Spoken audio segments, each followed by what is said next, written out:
Vamos começar a aula aqui agora com o que basicamente são ferramentas que são usadas na física com muita recorrência.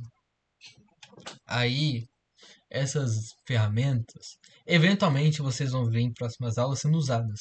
Eu só quero que vocês saibam usar entender essas ferramentas antes de a gente começar a usá-las de verdade.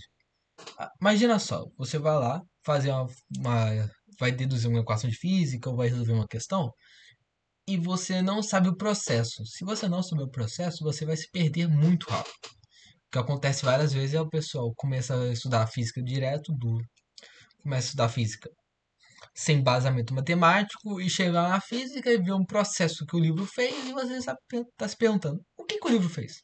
Não sei, não entendi, porque eu não sei matemática o suficiente.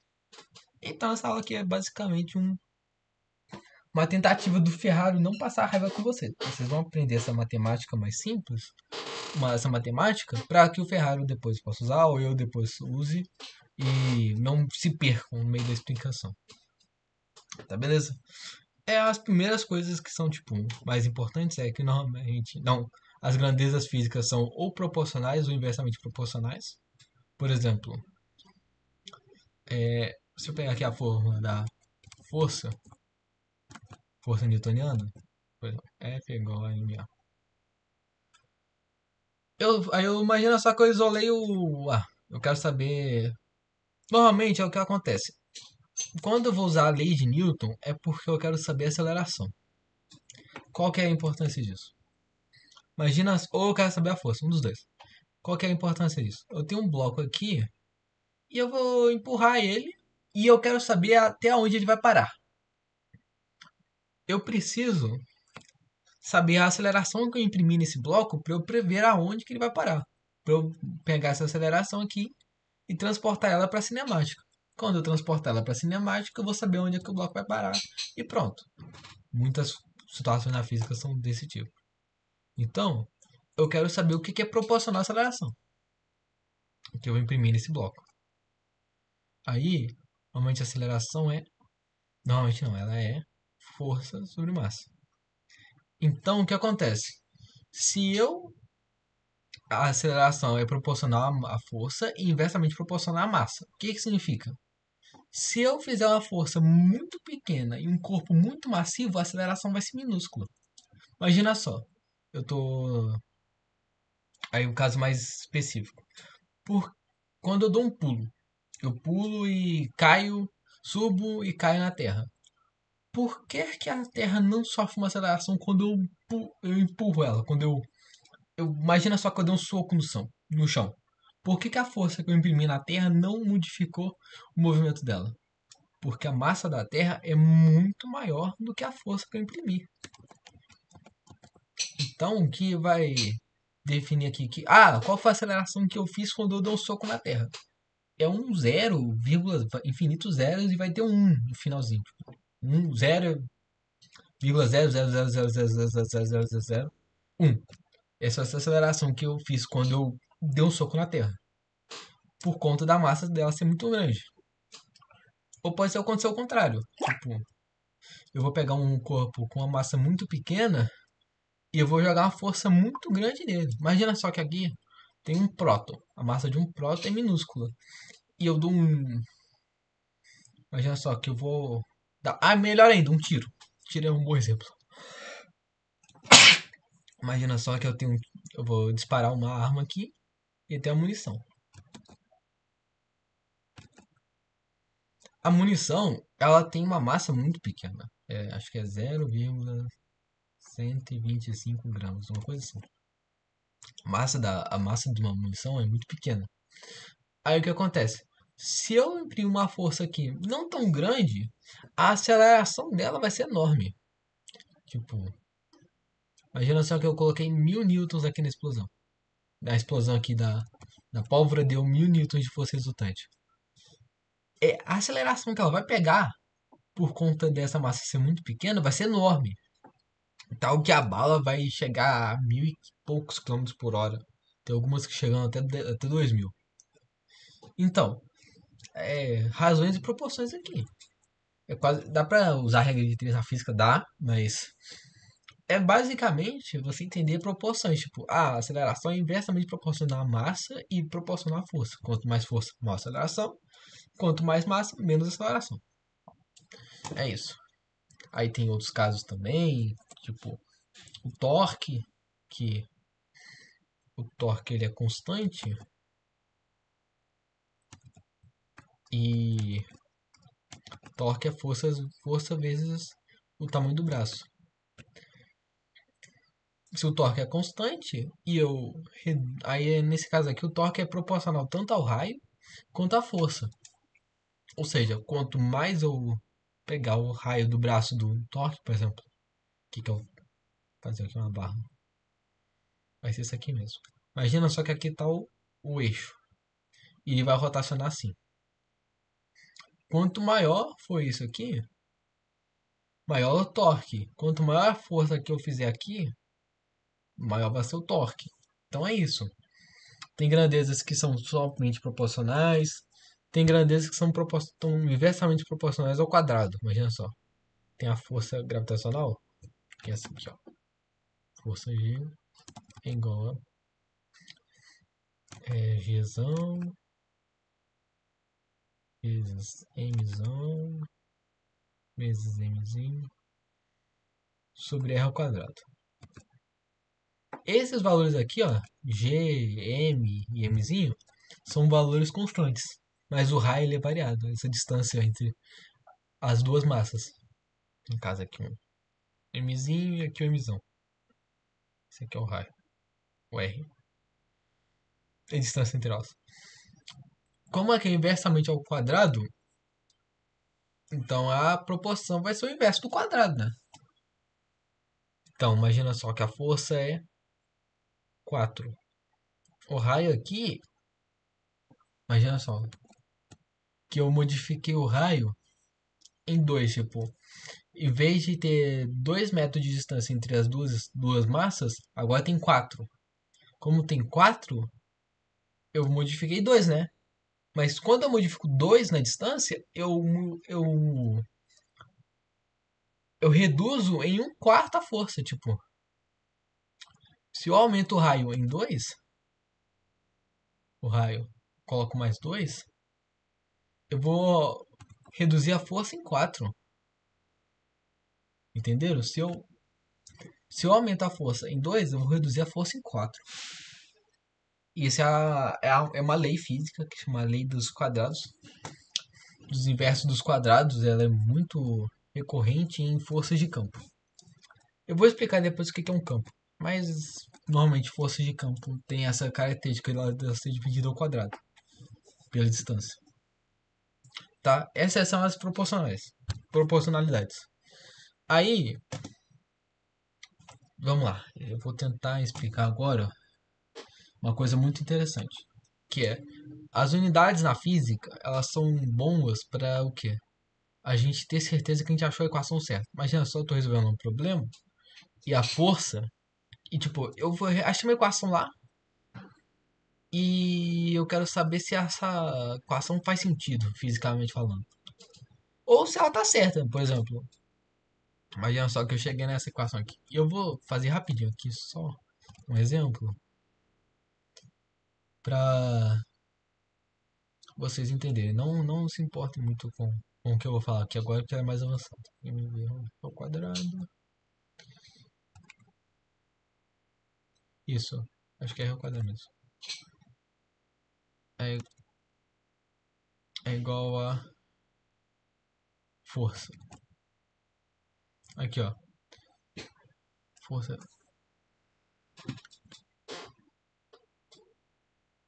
Mano, não é possível que eu esqueci a equação da... Ah, não. Desculpa. É esse aqui, ó. Errei o quadrado. O quadrado não fica aqui, não. MV ao quadrado sobre R. Eu esqueci a forma. Tá. Você vai ver as unidades aqui, olha. Eu vou olhar as unidades de F e do outro lado. É bom saber as unidades das coisas, por quê? Que imagina, eu cheguei numa equação lá, eu quero saber se a equação tá certa. Eu posso olhar as unidades. Tipo, a unidade da massa, que unidade, tal. Tudo unidade. vai ser quilograma metro ao quadrado por segundo ao quadrado sobre metro ao quadrado. Aí, não, sobre metro. Aí corta esse aqui com esse aqui. Então vai chegar aqui é quilograma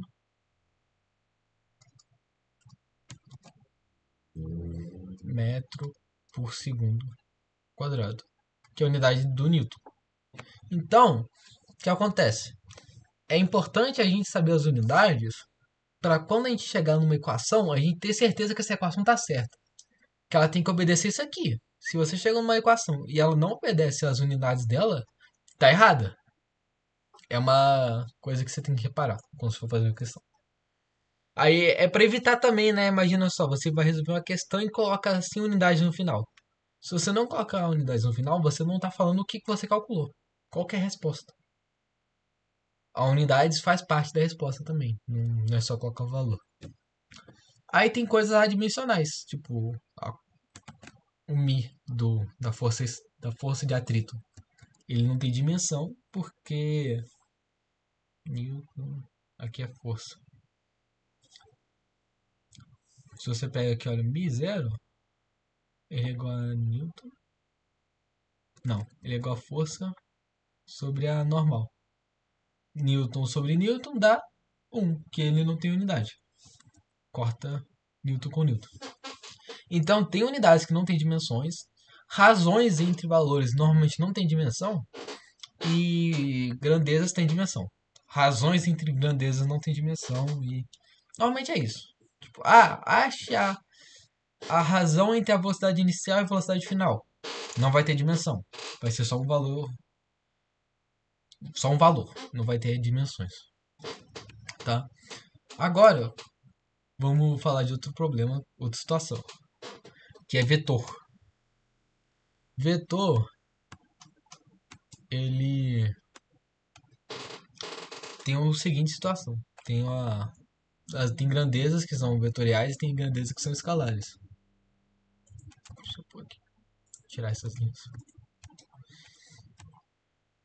Tem grandezas que elas são vetoriais e tem grandezas que são escalares e tem grandezas tensoriais. Não vamos falar das tensoriais porque nunca.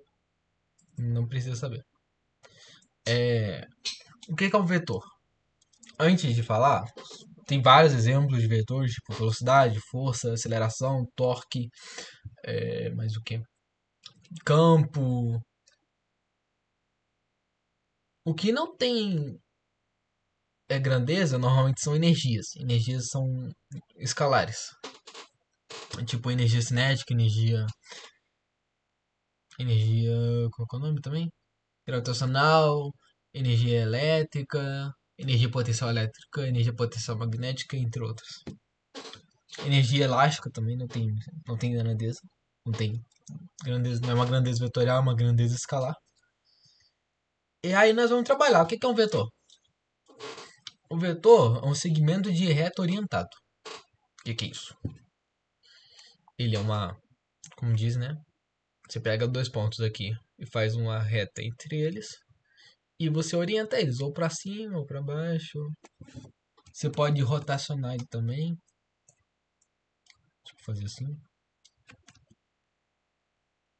Aí o que que é? Vamos lá. Direção. Aí tem direção, módulo e sentido. Módulo é o comprimento de A até B. Tá? Vamos lá. Então, o módulo de V é o comprimento de B até A.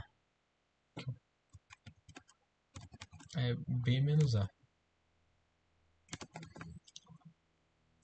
Tá certo? Aí, o que é de sentido? Aí vamos lá, primeiro o que é direção? Direção, imagina só que eu tenho um vetor assim.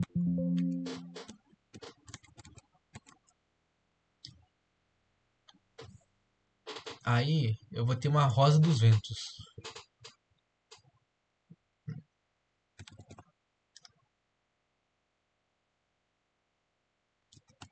Norte, oeste, não, que é leste. Sul e oeste. Esse vetor aqui está apontando para nordeste. Não. Não, é nordeste mesmo. Ele está apontando para o nordeste. Aqui, ó. N, L. Desculpa aqui o... Ah, não. Tá... Eu esqueci como é que é em português o... É leste mesmo.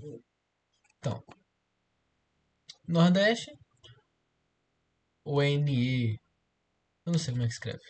Mas ele está apontando para o nordeste. Então a direção dele é nordeste. Se eu tivesse feito um vetor apontando para cá, seria o sudoeste, que ele está apontando para cá. Então são as direções. Ele vai ter uma rosa dos ventos aqui e vai ter 360 graus. A direção do vetor normalmente vai ser o ângulo, que é esse aqui, ó. Tá, vou fazer aqui um exemplo.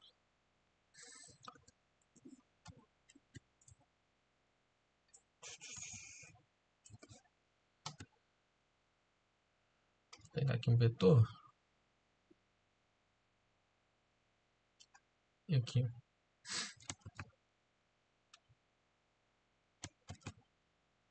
Manda desenho. Pronto. Imagina só que eu tenho esse vetor aqui. Esse vetor V. A direção dele vai ser esse ângulo. Tá? Que a gente determina como direção do vetor é o ângulo. Normalmente a tangente desse ângulo aqui. É por padrão a tangente desse ângulo. Mas eu gosto de falar que é só o ângulo mesmo. Tipo, a direção do vetor é o ângulo dele com o eixo X. Tá? Aí, próxima coisa. O que é o sentido? Aí também tem a situação do inverso. Ele pode estar no sentido positivo ou no sentido negativo. O vetor pode vir desse ponto aqui. O ponto inicial dele é esse ponto aqui, ó, um XA. E aqui um YA.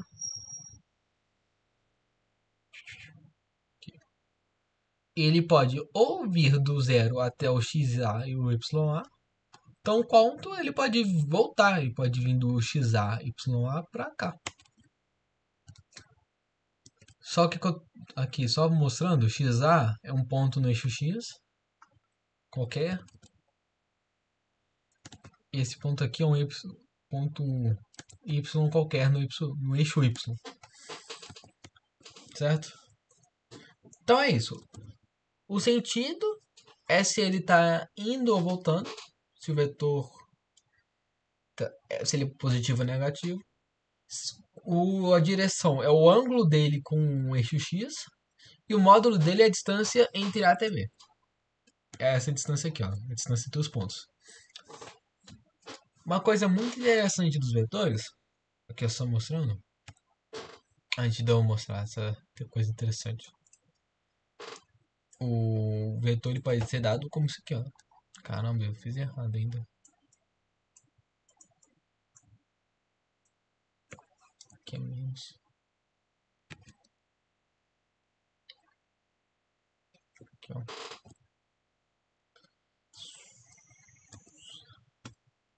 Caralho, cara, eu escrevi errado. É isso, vou escrever aqui mesmo. Aqui é XB YB menos XA YA. Tá, o que é isso? Um vetor ele pode começar, por exemplo, imagina que aqui é o ponto 10 e aqui é o 5. E aqui é tipo 10 e 5 também, só para facilitar a conta. Então seria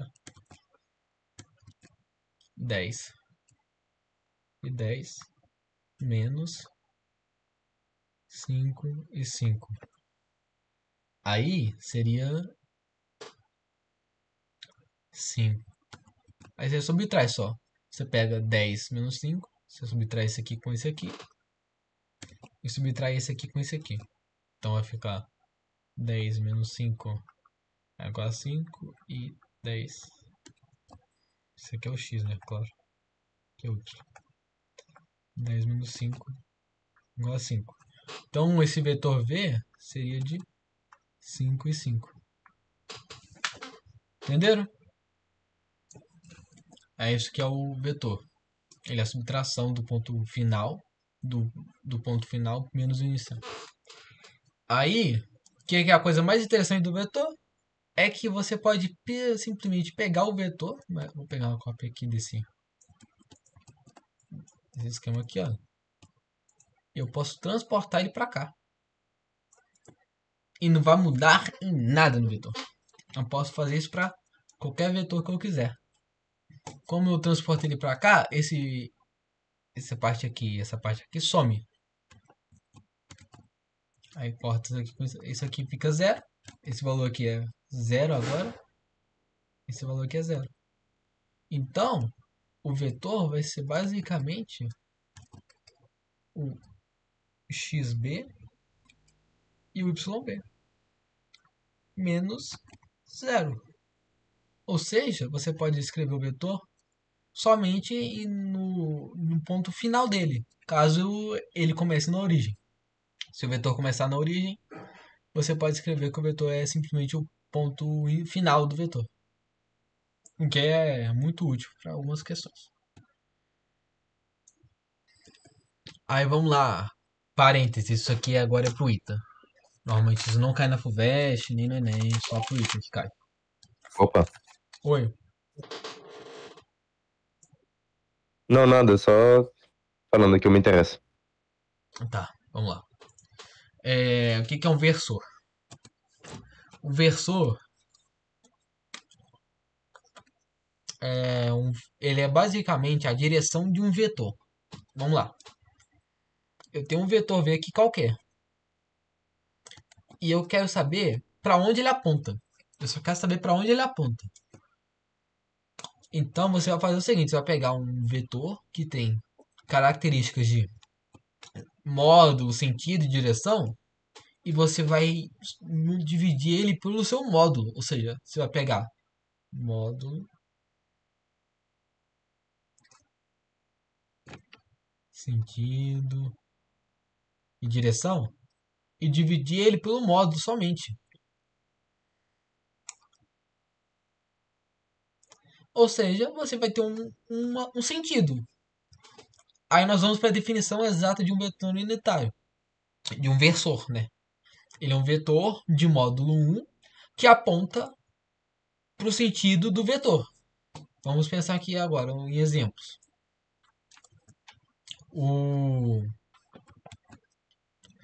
Vamos pegar aqui o caso do eixo X, que é o mais simples. Eu quero saber para onde aponta o eixo X. Nada mais é que um vetor que sai daqui da origem. Ele tem módulo 1. O módulo desse vetor é 1. Ele aponta no eixo X. Aí a gente tem a notação de chapéu.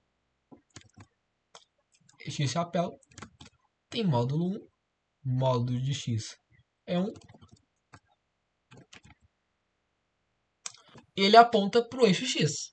Tal como o Y aponta para o eixo Y. Oi? Alguém falou uma coisa?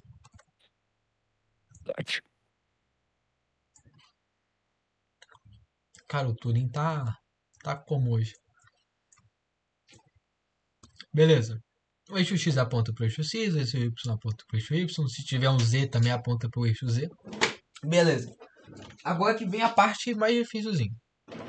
Na equação do campo elétrico, na lei de Coulomb, o pessoal aí do ITA você vai saber aqui.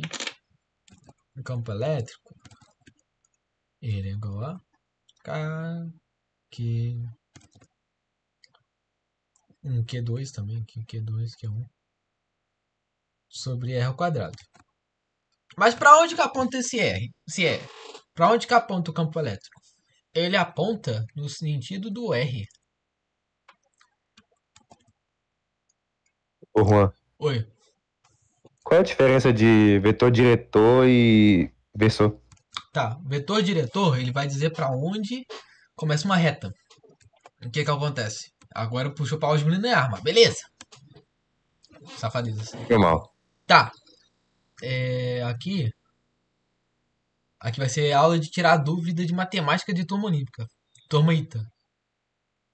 Imagina só que eu tenho uma reta aqui, olha. Que ela é infinita, uma reta infinita. E eu quero saber Como eu consigo todos os pontos que pertencem a essa reta? Imagina só, eu quero saber qual que é o padrão de todos os pontos que começam nessa reta, que pertencem a essa reta. Como vocês sabem, uma reta é composta por infinitos pontos pertencentes à mesma reta. Então eu quero saber, tipo, qual que é esse ponto aqui? Ou qual que é esse aqui? O que você vai fazer? Vai usar o vetor diretor. Que o vetor diretor vai ser um vetor aqui. E todo ponto vai ser múltiplo desse vetor diretor. Aí você, o que você vai fazer? Você vai transportar provisoriamente essa reta aqui para a origem. Transportar ela para a origem. E você vai achar o vetor diretor. Imagina só que o ponto P aqui, ele é o P1, né? Ele é tipo um X e um Y. Qualquer. X1 e Y1.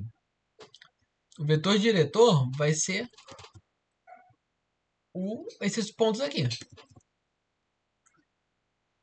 No caso, menos, né? Não dá pra transportar reta. Desculpa. Você só pega a reta aqui, ó. Caralho, isso. É a vida. Aí você vai pegar aqui a reta, vai pegar dois pontos. Tipo um P1 e um P2. Você pode pegar também essa parte aqui Ô, que Caio, passa na abscissa igual a zero. Fica mais fácil. Porque. ô, Oi? Juan, Oi. você tá falando isso aí só pro Ita. É. Ô, Juan, tipo, tu pode me explicar depois, mas já fica logo, tipo, de Tá. pergunta pra mim. Porque, tipo, vetor diretor vai definir aquele negócio de paralelismo, a gente faz o produto vetorial, tudo isso. Sim. E Não, vai. aí, na força, tanto a força gravitacional quanto a elétrica, vai ter, digamos assim, um raio vetor, que é o R chapéu, ou então Isso. o Newton também fala que é K chapéu, alguma coisa assim. E aí eu queria saber essa diferença, entendeu? Tipo, mas depois Ah, você não. explica, não precisa Não, ocupar o lá, não. vetor diretor é basicamente um vetor que vai dizer quais pontos pertencem à reta. Então todos os pontos vão ser múltiplos do vetor diretor. Aí tipo, P igual a... Em resumo rapidão. Os pontos são... Vai ter um múltiplo K aqui, que é o vetor. Esse aqui é um vetor. Vezes o ponto que a gente quer saber. Vezes E o... se for unitário, pode ser múltiplo do versor, né? Que é o módulo vetor Isso, unitário, né? isso, isso. Pode E ser. JK. Ah, beleza. Perguntar álgebra linear no meio da aula é... Foi mal, foi mal. Tá bom, vamos lá. Mas de qualquer forma, os campos, eles... Imagina só, deixa eu pegar aqui um caso, ó. Desenhar aqui a cargazinha. Aqui vai ter uma carga e aqui vai ter uma carga negativa. Para onde que aponta o campo elétrico? Vai ter, sei lá, o campo elétrico aqui, ele vai sair do positivo e ir para o negativo. Então vai ter um vetor chapéu, que vai ser o mesmo vetor do campo elétrico. Ele vai ter a mesma direção do campo elétrico. Mas ele não vai ter o modo do campo elétrico. Ele vai ter a direção dele. Então nós dizemos que a direção do campo elétrico é o R chapéu. É o versor do campo elétrico. O R. Beleza? Ou assim também, né? Porque o R é isso aqui, ó. Esse aqui é o R. Então o versor de R vai ser esse aqui. Mas tá aí. Isso aí é versor basicamente. Próximo conteúdo. Soma de vetor. Como é que a gente soma vetor? Aqui voltando pra FUVEST. Nível FUVEST, nível... Acho que nem Enem vai cobrar isso aqui, mas na FUVEST vai. Como é que vai ser a soma dos vetores? Você pega um vetor mais outro. Como é que você soma isso? Eu vou colocar as linhas de arrego porque eu parametrizei bonitinho aqui. Imagina só que tem que puxar elas aqui. Eles põem aqui. Prontinho. Aqui não, cara, isso. Pronto. Como é que a gente soma o V1 com o V2? Reparem só que aqui é 2, né? Porque aqui é 1. E aqui é 2. E aqui é 2. Como é que a gente pode fazer? A gente pode somar usando Pitágoras, mas não, vamos tentar somar aqui usando só o gráfico. Olha só, eu vou transportar. Vocês lembram que eu falei que o vetor, você pode mudar a posição dele que vai continuar sendo o mesmo vetor? Então, se eu trans... Cara, não consigo selecionar.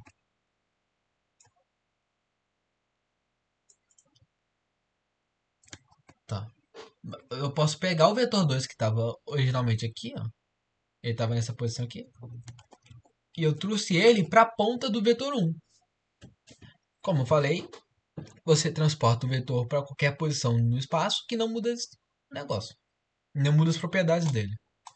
Aí você vai lá, coloca o vetor, primeiro vetor na origem, coloca o segundo vetor começando na ponta do primeiro, ou seja, na ponta da setinha do outro. E o vetor resultante vai ser a distância da origem até o vetor, até o segundo vetor. Posso fazer assim também, olha. Vou pegar um caso mais geral aqui. Vou manter aqui de novo assim. Eu posso pegar um vetor que começa aqui. Pega outro vetor. Começa aqui. Pega um outro vetor. Começa aqui. Outro. Começa aqui. E falar que o vetor resultante é esse aqui, ó. Tá certo? Esse aqui é o V1, esse aqui é o V2, esse aqui é o V3, esse aqui é o V4. A soma de V1 mais V2 mais V3, V1 mais V2 mais V3 vai dar o vetor resultante.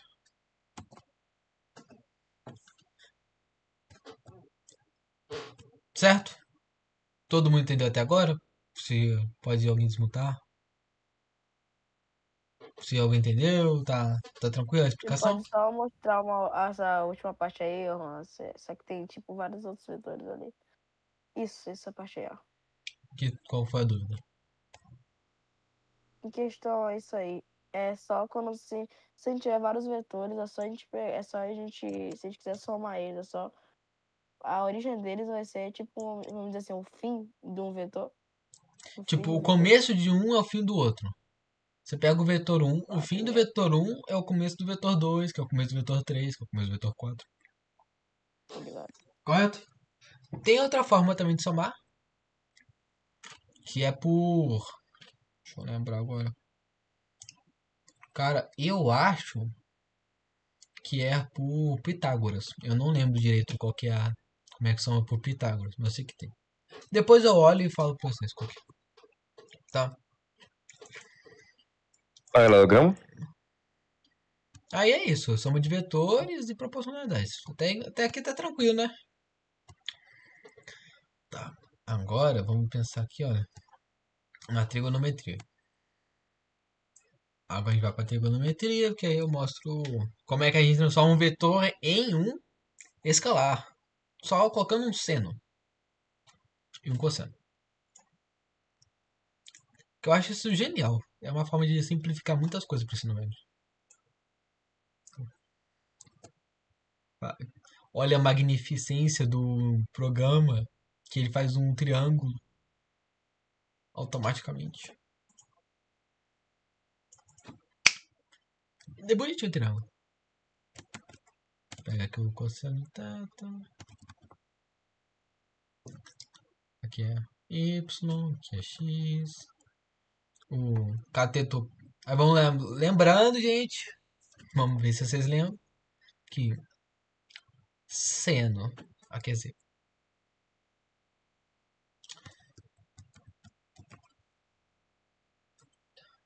seno de teta é y sobre z cosseno de teta é igual a x sobre z e tangente de teta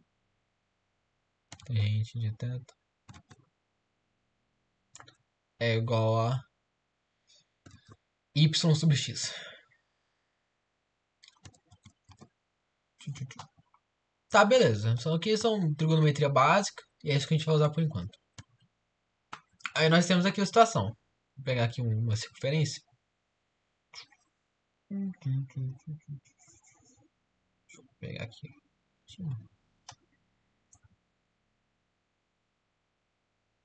Tá. Deixa eu tentar fazer nos quadriláteros aqui pra...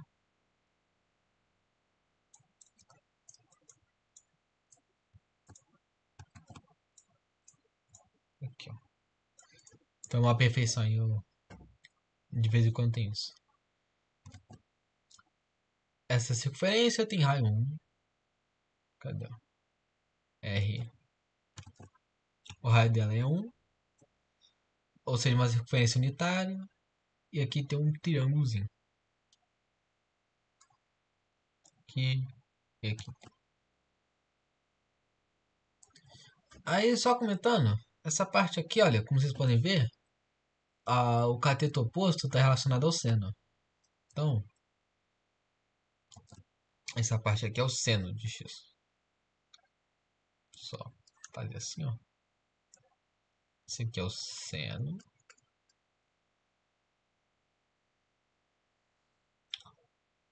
Esse aqui é o cosseno.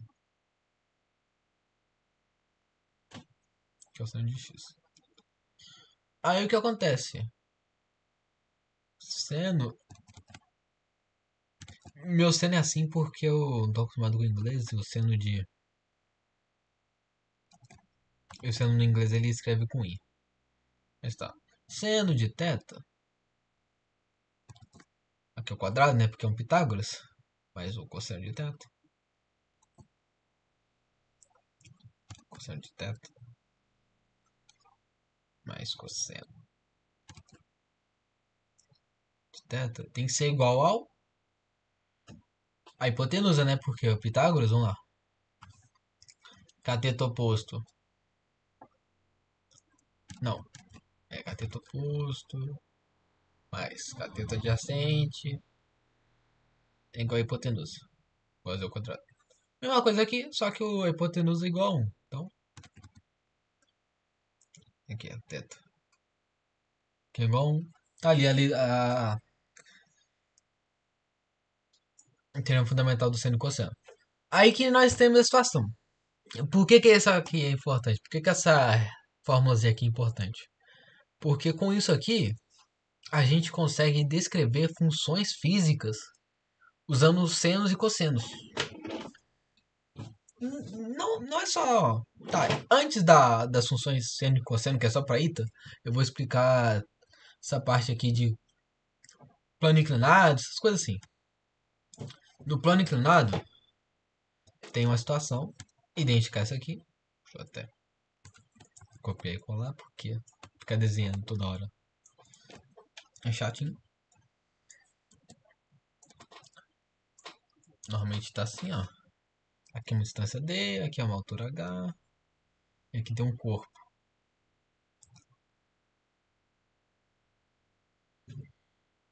Então, e aqui tem a força peso.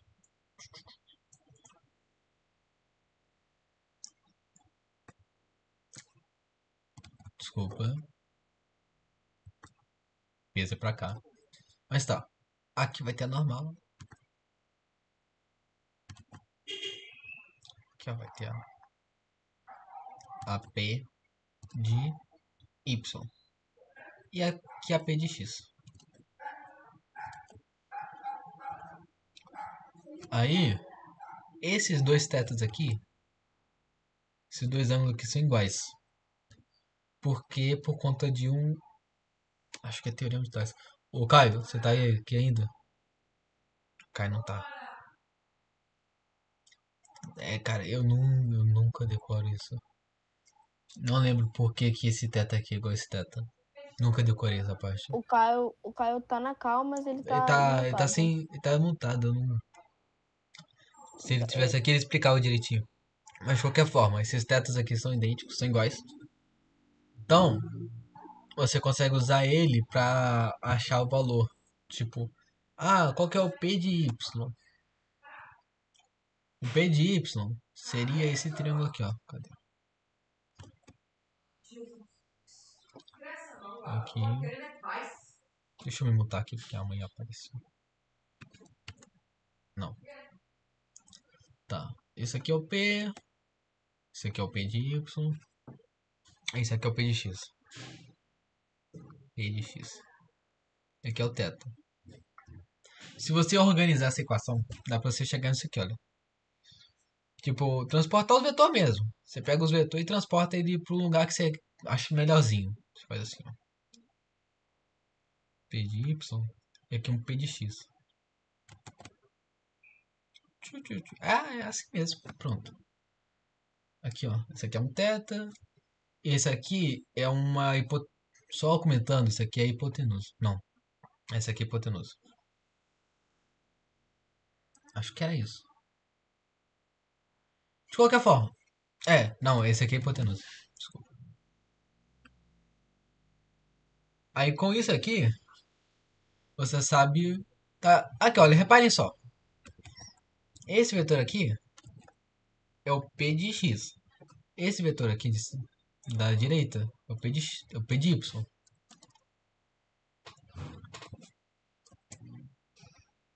Eu, sem mostrar aqui pra vocês, decompus o vetor P, né? Porque o vetor P, imagina só. O P, ele tem que ser obrigatoriamente P de X mais P de Y. E como eu disse, o vetor resultante, ele tem que ser. Você pega um ponto, coloca o. Você pega um vetor, o P de Y aqui no caso, parte ele da origem, ó. Aqui o X, aqui o Y. Deixa eu organizar direito. Aí, ó. Pronto. Aqui o vetor e aqui o P de Y. E eu pego o P de Ô, X e João, transporto. acho que eu até me lembrei aqui como é que faz com Pitágoras. Você consegue fazer com Pitágoras aí? Tipo assim, para descobrir o vetor resultante. Eu acho que era assim, olha. Aí você vai. P ao quadrado é igual a P de X ao quadrado mais P de Y ao quadrado. Essa é uma coisa assim, não é? É. Esse mesmo. Isso, né? Pronto. Isso. Mas aqui, voltando. Eu vou pegar o P de Y, centralizar ele na origem e pegar o P de X e colocar ele na ponta do P de Y. E aí você vai chegar nesse valor aqui, nesse ponto aqui. Esse aqui é o valor, esse é o P. O resultante, né? O peso resultante do corpo. Então a gente vai tirar as equações aqui, né? Vamos pegar as equações. O P de Y. Deixa eu só mostrar aqui, ó. Seno de θ. Ele tem que ser igual a. Desenhar bonito. Seno de θ. Ele vai ser o cateto oposto. Que acho que esse aqui que é o θ. Não. Esse aqui é o θ. Se eu me lembrar, esse aqui, né? Cara, não lembro nunca. Faz tempo que eu estudei plano. Que nada. Mas tá. Eu acho que é P de Y. Seno de θ é P de Y sobre P. Então, P de Y, passa isso aqui para multiplicando. Vai ficar seno de θ, P de Y igual a seno de θ, P. Tal como P de X, né? Agora P de X, agora cosseno de θ é igual a Px sobre P. Então, Px é igual a P cosseno θ. Tá aí as equações do peso de um bloco no plano inclinado. Só confirmando aqui porque eu. Desculpa aí, gente.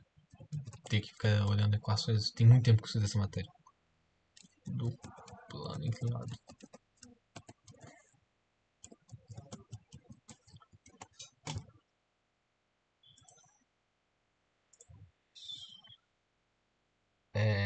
P de X... Ah, não, é o contrário. Desculpa. Porra, eu fiz errado, cara. Desculpa. Sabia que tava errado. Aqui é X e aqui é Y. Então... E aqui o inverso também. É que eu confundo, tem um caso na física que é o inverso. X é cosseno e Y é seno. Eu sempre confundo os um com o outro. Mas tá. Tá aí, ó. Y. P de Y é P cosseno θ e P de X é... Isso aqui é uma aplicação direta que eu acabei de falar dos vetores, da soma dos vetores. Certo? É esse ângulo mesmo. MG cosseno, MG seno. Isso aí. Mas tá. Cara, eu acho que isso aqui é o suficiente de toda a física do ensino médio. Do ensino médio, tipo, nível FUVEST pra baixo. A partir de agora ia começar no nível ITA. Aí eu não sei se vocês vão querer ver. Falem aí se vocês vão querer continuar vendo ou vão sair. Que eu vou começar a aloprar aqui com função e cálculo. Fala uma coisa, por favor. Aqui. Vocês vão querer assistir a aula. Ensina funções, please. Mano, quem vai ensinar função? Cara, ô Henry, eu vou basicamente ensinar como a gente descreve os fenômenos físicos com funções e aplicação de cálculo na física. Metade só é uma função só que a gente vê no ensino médio normal, que é a função afim. E a quadrática. São só dois casos. O resto vai cair só no ITA. Bem fácil. Eu tô falando que eu vou meter umas funções logarítmicas aqui. Só vai ter no ITA. Função logarítmica, função cossenoidal, senoidal, função exponencial. Beleza. Se vai ter gente pra ver, tá ótimo. Vamos pra cá. Vou pegar aqui o GeoGebra, porque ele é só melhor que tudo. Então, Cara, eu fiquei perguntando sobre a parte que você diz de função logarítmica. Não, acho que função logarítmica, onde é que você vai escrever em equações exponenciais? Na física, por exemplo? na quântica. Brincadeira. Peraí, né? Cara, eu lembro de uma função trigonométrica, que é aquela lá do MHS. Uhum. Do MHS é seno cosseno. Tipo, Então, pô, f geralmente de os x caras metem uma derivada lá pra descobrir. é igual a... Normalmente a função é essa aqui, olha. AX mais BY. B. Uma coisa assim. É tipo isso aí, acho que o A e o B é como se fosse um ângulo no movimento. Não, o A... Imagina o que é o A, o que é o AX. O X é deslocamento e o Y é o tempo. Então a Ah, é função... verdade, né? Aquele WT. A função do MHS é essa aqui, olha. F de x e t, que é igual a seno de ômega t, não, é kx. Kx menos ômega t. Essa aqui é a reconstituição do MHS, tipo, a força de reconstituição. Essa aqui vai ser o deslocamento, essa aqui é a velocidade angular, essa aqui é o tempo. Aí vai ser uma função senoidal. Não. Vai ser uma coisa assim. Deixa eu colocar os valores aqui só pra ver se vai chegar aí. Cara, falando nessa função aqui, cara, eu lembrei uma questão, pô, que era do ITA, inclusive, por 2014, Eletromag. Era discursiva.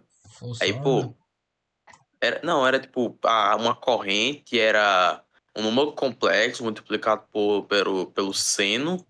Aí tinha esse WT e o outro era o cosseno WT. Não era, Aí não você tinha um tem. KX, não? Não, é porque as duas, tipo, não estavam em MHS, sabe? Acho que era só pra somar os campos magnéticos. Era bem fácil. Entendi. Eu vou só fazer aqui, olha, uma função seno normal de um sistema de MHS. pro I, claramente não vou. Isso aqui não cai nesse de nível ferrando. X. Ou nível A, for SpaceX. Pra cima. X vezes, sei lá, 10. 10x. Que seria no caso da constante de onda ser 10. Esse K aqui é da constante de onda. Seria do número de Aplicando a onda. amplitude aí. Tá. Vamos lá. Vocês querem aprender MHS agora? Ou eu vou só mostrar as funções? Porque esse K aqui pode ser o número de onda. Que seria lambda sobre 2π.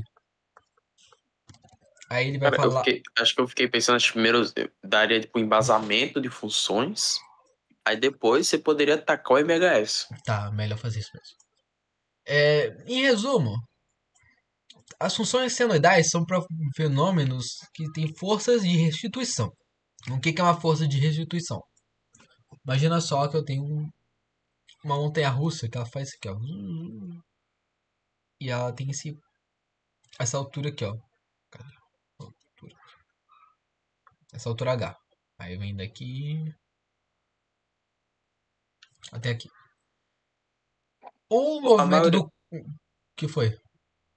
Não, só essa primeira vez que eu interrompi, aí a última. Cara, acho que, só uma dúvida mesmo, né? De turma olímpica, né? Só embasamento, pessoal, acho que MHS costuma vir mais massa mola, né? Sistema massa mola. Isso. Eu só tô mostrando a força de reconstituição para depois mostrar no momento de massa mola. Beleza. Tá. O que acontece? A força de reconstituição normalmente são as forças que têm alguma energia potencial envolvidas. Ou seja, vamos pegar as forças que têm energia potencial envolvida. Força peso tem. Porque ela tem a energia peso. Energia potencial gravitacional. A força elástica também tem. Força elástica. Que tem a energia elástica. E tem. Ou seja, toda força que tem uma energia associada é uma força de. Uma força conservativa. No resumo da ópera, o que significa uma força conservativa? Quer dizer, então, que esse carro aqui ele vai ficar se movendo. Vai se movendo aqui, aqui, aqui, aqui, aqui. E quando ele chegar nessa altura H, ele vai parar. Ele vai voltar e vai voltar descendo e vai fazer o mesmo movimento. Ele vai ficar nesse momento cíclico. Em que ele transforma em energia cinética, em energia gravitacional, os caramba.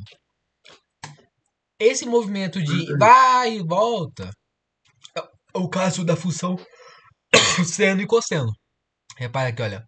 Ele vai e volta, vai e volta, vai e volta. Isso aqui é a passagem de tempo. Pra direita, né? Mas ele vai e volta, vai e volta. Sempre indo de 3 até menos 3. Ou seja, se eu pegasse nesse caso aqui, a função seno seria menos 3 até 3. Então ele vai mais... Ou seja, aí olha só, aqui ele fica mais rápido, aqui ele fica mais lento, vai e volta, variando a velocidade, variando a energia cinética, velocidade e tal, mas ele vai e volta. Então, o movimento de vai e volta é essa função aqui, de senos e cossenos. Pode ser também de seno e cosseno. Só comentando, a função cosseno, ela tem um atraso de π. Deixa eu mostrar aqui, ó. Se eu pegar a função cosseno normal, é cosseno de x, cosseno de x. Pronto. Ela começa no 1 e vai até π. Não, ela começa no 1 e vai até 2π, no caso. Que seria aqui, olha. Oh, tem um gifzinho da função cosseno, deixa eu pegar ele. GIF função cosseno. Aí, ó. Esse aqui é a função. Você vai, completa uma volta e volta. Completa uma onda, no caso. Seria uma ondinha. Tomada função seno. Aí reparem só, a função seno ela começa no 0 e vai até 1. Se você pegar qual que é esse ângulo aqui, olha. Esse ângulo aqui, ele é π sobre 2. Não, desculpa. Esse ponto aqui ele é π. Ou seja, cosseno de π. Não, desculpa. É cosseno de π sobre 2 mesmo. Cosseno de π sobre 2 é 1. E cosseno de 3π sobre 2 é menos 1. Então aqui, olha. Menos 1. Aí tem isso. Vai passando, vai passando, vai passando. E aí a função seno, ela faz essas ondinhas, ela vai e volta e tal. Tem as funções que são lineares, são as funções que a gente mais recorrente na cinemática, que é essa aqui, olha. X, por exemplo. Que nada mais é que uma função afim. Ela é uma reta. Aí a gente pode modificar aqui, olha, por exemplo, se eu... Vamos lá, pegar o caso da cinemática, porque ele é bem mais simples de mostrar. Pega aqui, ó. Tem a da mola, né? Mola, função, seno, GIF. Cadê? Deixa eu ver se eu acho molinha. Massa mola. Massa mola, função, seno. Não vou achar, mas esse aqui, ó. Ela vai e volta, vai e volta, vai e volta. Tá vendo esse A aqui? É as amplitudes máximas de uma função. Se eu transportar ela para uma função seno e cosseno, você vai ver que a amplitude dela vai ser isso aqui, ó. Seno de x. A amplitude da mola vai ser esse ponto aqui. Cadê? Esse aqui, ó. Vai ser esse ponto. Esse ponto. Vai ser as amplitudes da mola. Esse A e menos A aqui. Aí tem a correlação entre a função seno e a distância em que a mola vai e volta. Mas isso aí a gente vai ver em MHS depois com mais detalhes. Aí vamos lá, função afim da velocidade. Velocidade, a função dela é essa aqui, ó. S mais V0T. É isso mesmo? Isso mesmo. Não. Desculpa. É V0 mais AT. V0 mais AT. Vamos pegar essa equação aqui e transportar ela para o gráfico. Imagina só que eu vou pegar os números de 5 e aqui 2. 5 mais 2t.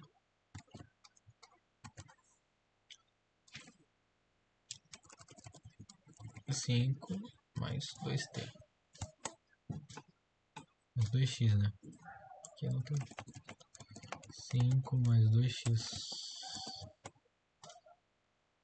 Tá, aí olha. Cara. Fiz merda. Tá. O que vai acontecer? O A, ele vai modificar esse ângulo aqui, olha. Esse ângulo θ aqui. O A, ele vai falar, se essa curva tá muito inclinada ou pouco inclinada. Se eu colocar aqui 0,5, a curva vai ficar bem pouco inclinada. Olhem só. 0,5. Aí, ó. Tá vendo que a curva tá bem mais inclinada? Bem menos inclinada? O ângulo θ aqui reduziu? Se eu colocar menos ainda, o ângulo vai estar bem mais inclinado. Repare. Bem menos inclinado. Então a aceleração tem alguma coisa a ver com o ângulo. Fiquem já anotando. O 5 vai só falar em que posição ele vai começar. Aqui no gráfico. Se aqui fosse menos, se aqui fosse 0,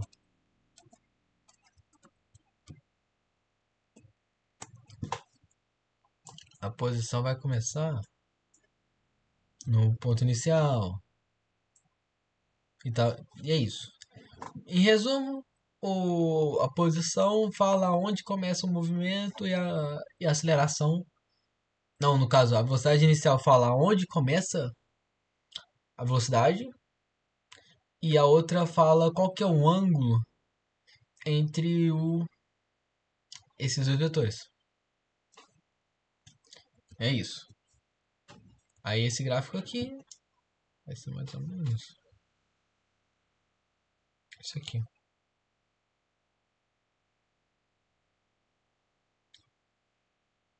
No caso, isso aqui se fosse zero. Né? No caso, se a velocidade inicial fosse zero. Mas é isso. Aqui é velocidade em função do tempo. E a aceleração nada mais é que a tangente desse ângulo aqui. Tangente desse ângulo. Acho que nesse caso a aceleração é 0. Não, a aceleração é 2. É verdade, né, derivando? É. Agora eu fui para pensar. Entendeu? Tangente é 2. Então a aceleração, nesse caso aqui, é a tangente do ângulo θ ali embaixo. É igual a aceleração. Aí, como é que a gente faz a tangente? Tangente é nada mais que... A gente vai pegar esse vetor aqui, um tzinho, aqui um v1, e fazer v1 sobre t1, que dá o ângulo θ. Tangente de θ, que é igual a... Beleza? Isso é a aceleração.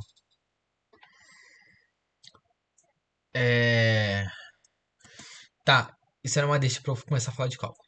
Mas depois eu falo. Não vou falar agora. Acho que nem vai dar tempo de falar nessa aula.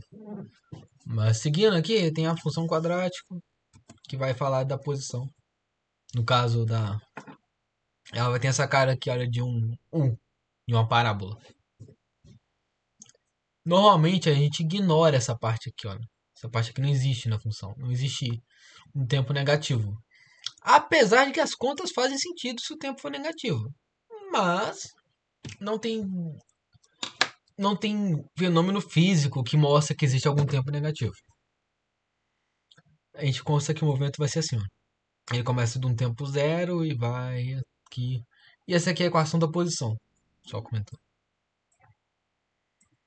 Quando é S ao quadrado, quando é x ao Tá falando quadrado, daquela AT ao quadrado sobre 2?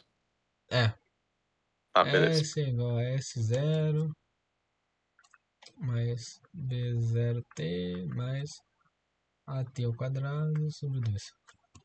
Essa é a função que a gente está trabalhando agora. Oi. Só uma pergunta, pô. É uma duvidinha aqui de cálculo. Cara, a gente tem a equação Torricelli, né? Tem.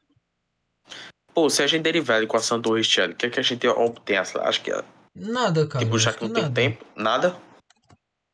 Deixa eu escrever a equação de Torricelli aqui. V ao quadrado igual a V0 ao quadrado menos 2, né? Menos 2A delta S. Você vai derivar lá onde? Não, eu digo. Ah, não, aqui É é. É verdade, né? Agora eu fui parar pra pensar. Não. É verdade, é impossível derivar ela.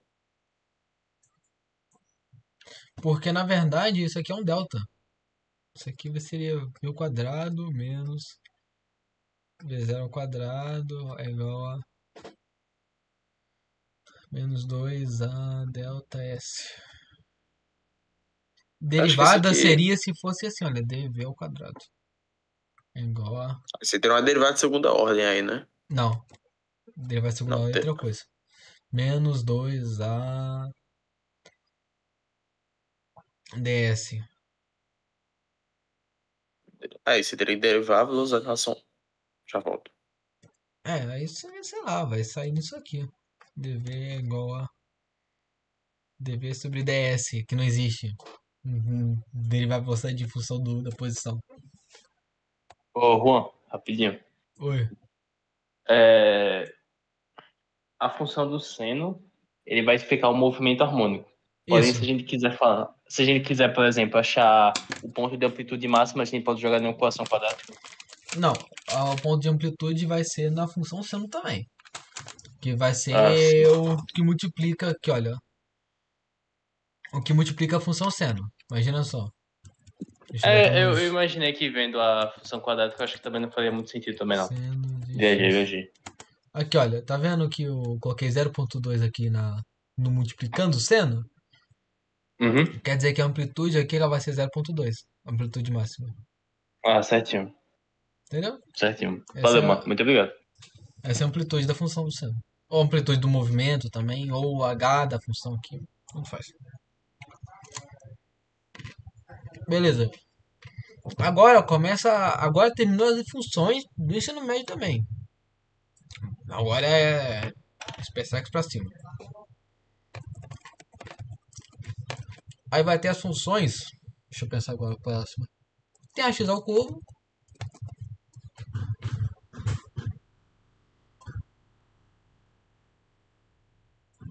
Que é essa função aqui, ó. Deixa eu só. Pronto. Que é essa função. Que ela sobe. Deixa eu mudar a cor disso aqui pra preto. Color black. Pronto. Aí, ó. Mano, eu coloquei marrom. Aqui. Pronto. Ô, sou incapaz de escolher preto. Tá. Pronto, foi.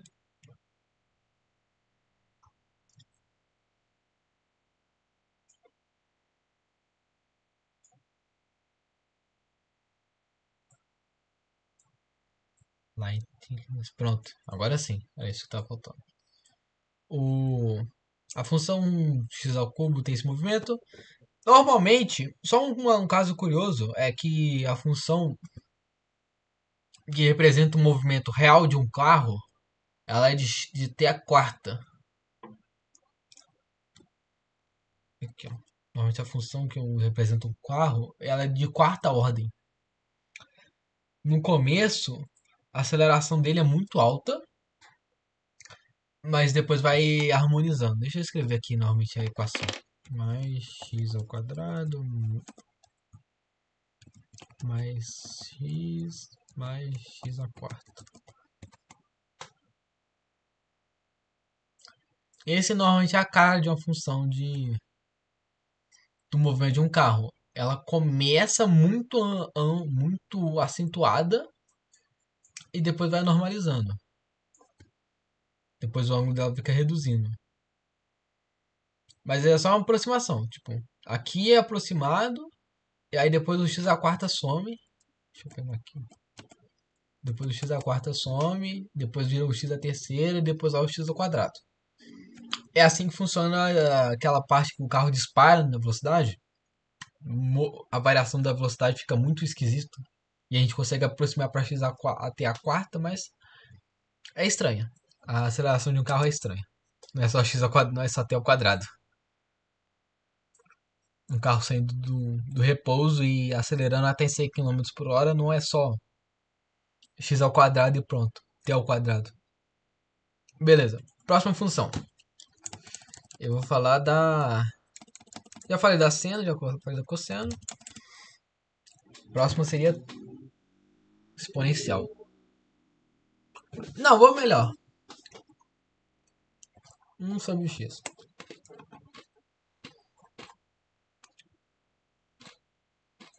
Essa aberração da natureza aqui. Deixa eu... Pra quem estudou relatividade, vai reconhecer essa fórmula aqui. Ó.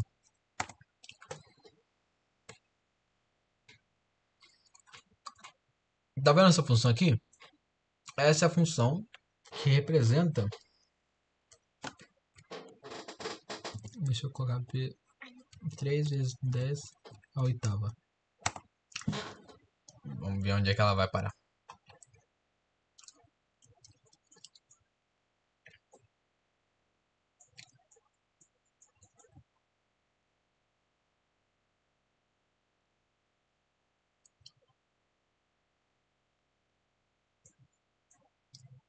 Ah, não. Tá, de qualquer forma. Normalmente essa é a função que representa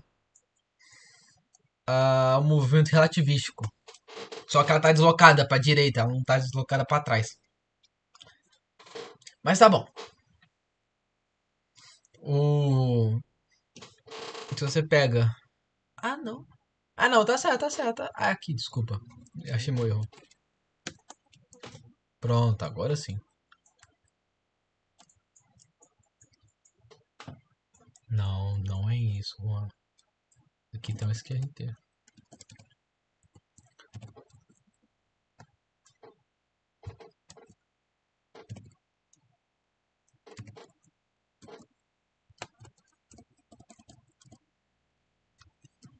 Menos x ao quadrado. Deve ser essa aqui. De qualquer forma, ela tem aquela carinha de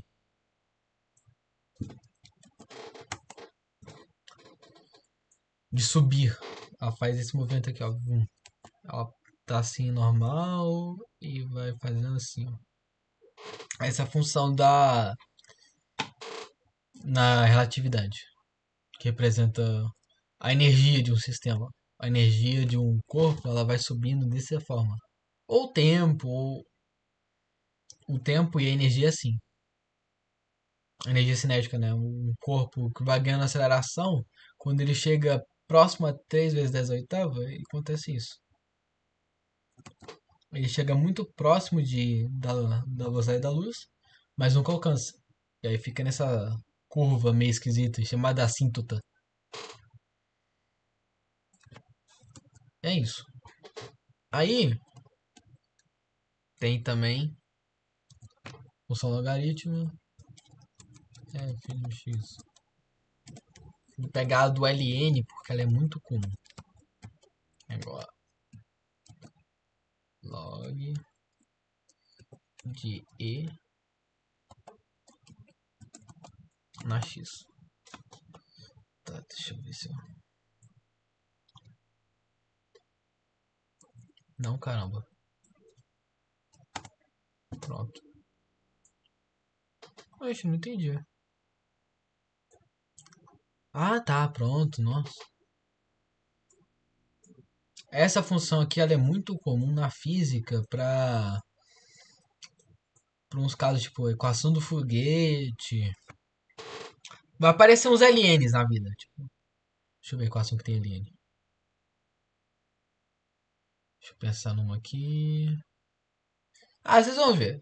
Algum momento que vocês vão estudar por ITA, vocês vão ver que tem alguma função que ela tem um ln de x. Vai estar escrito assim, ó. Tem várias funções que tem esse cara. ln de x. Que nada mais é que o log na base e de x. Aí tem essa cara, a função, que ela...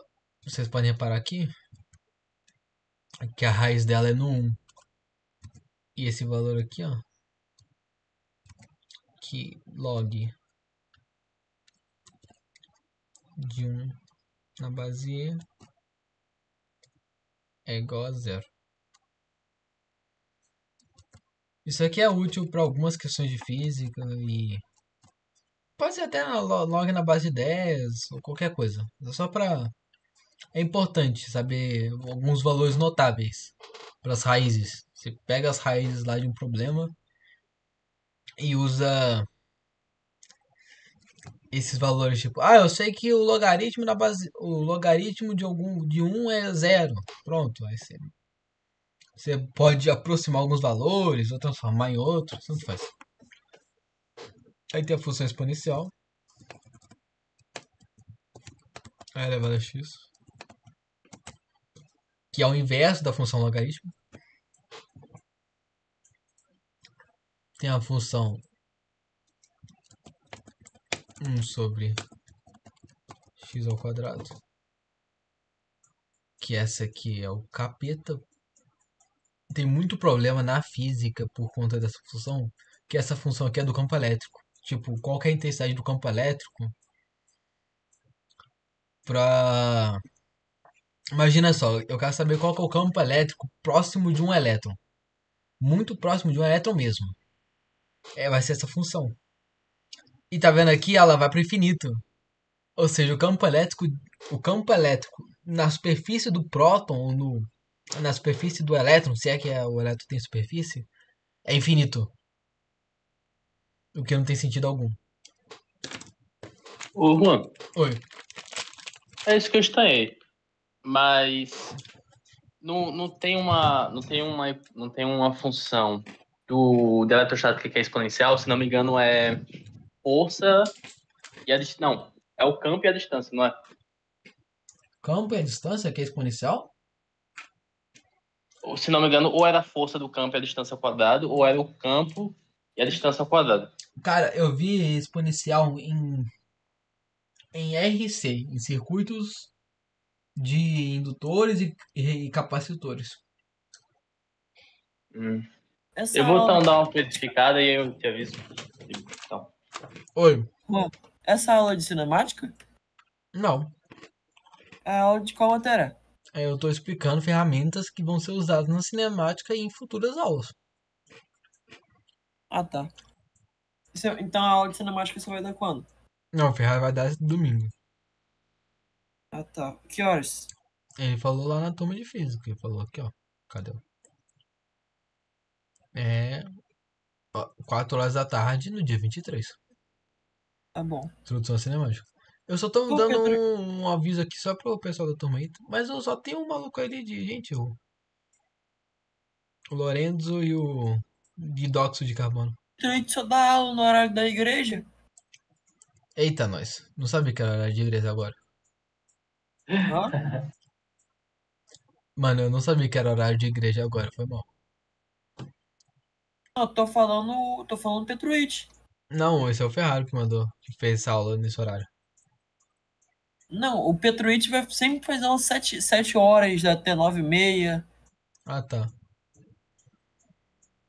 Ah, cara, eu acho que eu vou terminar por aqui. Se alguém quiser tirar uma dúvida de uma matemática mais avançada, eu tiro. Porque é isso. Eu posso devagar aqui sobre várias coisas de matemática mais avançada, mas não vai ter ninguém pra ouvir. Tá bom? Bora parar por aqui? Deixar quieto. Parar de transmitir. Para de gravar.